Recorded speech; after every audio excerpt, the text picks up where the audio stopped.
ആലത്തൂരിൽ ആയുധത്തെ ആയുധമാക്കുകയാണ് UDF. LDF സ്ഥാനാർത്ഥി K രാധാകൃഷ്ണന്റെ വാഹന പ്രചാരണ ജാഥയിൽ ഉൾപ്പെട്ട വാഹനത്തിൽ നിന്ന് ആയുധങ്ങൾ എടുത്തു മാറ്റുന്ന ദൃശ്യങ്ങൾ UDF പുറത്തുവിട്ടു. മറ്റൊന്നും പറയാനില്ലാത്തത് കൊണ്ടാണ് ഇതുമായി വന്നതെന്നാണ് LDF സ്ഥാനാർത്ഥി കെ രാധാകൃഷ്ണൻ ഇതിനോട് പ്രതികരിച്ചത്. CCTV ദൃശ്യത്തിൽ കണ്ടവരെയൊക്കെ ചേലക്കര പോലീസ് വിളിപ്പിച്ചു.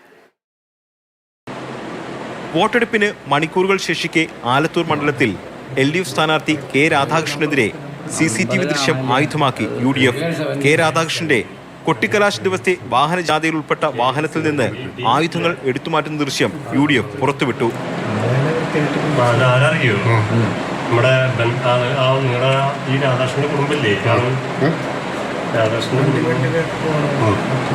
അക്രമം വ്യാപിപ്പിക്കാനുള്ള ശ്രമമാണ് LDF നടത്തുന്നതെന്നും എത്ര സ്ഥലങ്ങളിൽ ആയുധങ്ങൾ ഒളിപ്പിച്ചിട്ടുണ്ടെന്ന് കണ്ടെത്തണമെന്നും UDF സ്ഥാനാർത്ഥി രമ്യ ഹരിദാസ് ആവശ്യപ്പെട്ടു. ക്രിമിനൽ പശ്ചാത്തലവുമായി ബന്ധമുള്ള ആളുകളുമായിട്ടുള്ള വലിയ രീതിയിലുള്ള ഒരു അക്രമം അഴിച്ചു വിടുന്നതിനുള്ള ഒരു നേതൃത്വം കൂടി ആലത്തൂരിൽ എടുക്കുന്നുണ്ട് എന്നുള്ളതിൻ്റെ ഒരു സൂചനയാണ് ഇതിൽ നിന്നും വ്യക്തമായിട്ട് മനസ്സിലാക്കാൻ സാധിക്കുന്നത്.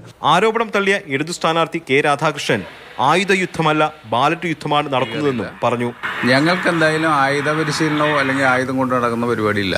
ഇപ്പോൾ തെരഞ്ഞെടുപ്പാണ്, ബാലറ്റ് യുദ്ധമാണ് നടക്കുന്നത്, ആയുധ യുദ്ധമല്ല. അപ്പോൾ അവർക്ക് വേറൊന്നും പറയാനില്ലാത്തതുകൊണ്ട് ലാസ്റ്റ് എന്തെങ്കിലും വേറെ ഉണ്ടാക്കാനാണ് ഉദ്ദേശിച്ചിരുന്നത്. അത് ഉണ്ടാക്കാൻ പറ്റിയില്ല. അപ്പോൾ ഇങ്ങനെ ഒരു സാധനം ഉണ്ടാക്കാമെന്ന് വെച്ചിട്ടുണ്ടാവും. മറിഞ്ഞു വീണ ഫ്ലെക്സ് വീണ്ടും സ്ഥാപിക്കാൻ ഉപയോഗിച്ച ആയുധങ്ങളാണ് വാഹനത്തിൽ നിന്ന് മാറ്റിയതെന്ന് ഇടതു സ്ഥാനാർത്ഥിയുടെ ബന്ധു കൂടിയായ സുരേന്ദ്രൻ പറഞ്ഞു. ഫ്ലക്സ് വെക്കാൻ വേണ്ടിയിട്ട് വേറൊരു പാർട്ടി വണ്ടിയിൽ പോയതാ. അവര് ഞങ്ങൾ കൊട്ടിക്കാലിന്റെ പരിപാടിക്ക് പോകാൻ വേണ്ടിയിട്ട് ഇതിൽ കയറിയപ്പോഴാണ് അവിടെ നിന്നാണ് കയറിയപ്പോഴാണ് ഈ സാധനം കാണുന്നത്. തിരഞ്ഞെടുപ്പ് ഉദ്യോഗസ്ഥരുടെ പരിശോധന ഉണ്ടായിരുന്നതിനാലാണ് ഫ്ലെക്സ് സ്ഥാപിക്കാൻ ഉപയോഗിച്ച ആയുധങ്ങൾ മാറ്റിയതെന്ന് വാഹനം ഓടിച്ചിരുന്ന മധുരാജ് പറഞ്ഞു. ഞങ്ങളൊരു കള്ളത്തരമില്ല അതില്. എന്ത് കള്ളത്തരം?